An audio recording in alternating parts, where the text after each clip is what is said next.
ఆపదని ఈశ్వరుడు ఒక్కడే గట్టెక్కించగలడు సుమా. ఆపదని గట్టెక్కించవలసి వస్తే భగవంతుడు చూసేదేది అంటే నువ్వు ఎంత పవిత్రంగా బతికావు.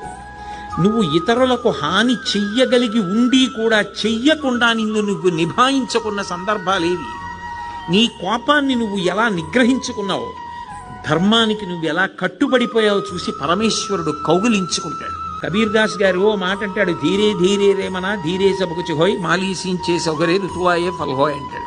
ఇవాళ విత్తనాలు పెట్టి నేను బిందెలు నీళ్లు పోస్తే జామ చెట్టు వచ్చి కాయలు కాస్తుందా? ఇవాళ విత్తనం పెట్టి కొద్ది కొద్దిగా నీళ్లు పోస్తే ఒక 5 ఏళ్ల తర్వాత చెట్టే విరగ కాస్తుంది. ధర్మాన్ని నమ్ముకున్నవాడు పాడవడు. ధర్మానికి ఫలితం శాశ్వతమైన ఫలితం కాలంలో కనపడుతుంది. ఆనాడు ధర్మం పట్టుకున్నవాడు ఎంత గొప్పవాడో మిగిలిన వాళ్ళకి కూడా ఆదర్శం అవుతాడు. ధర్మం వదిలినవాడు నశించిపోతాడు. అది నిరూపించాడు భాగవతం ప్రారంభంలోనే.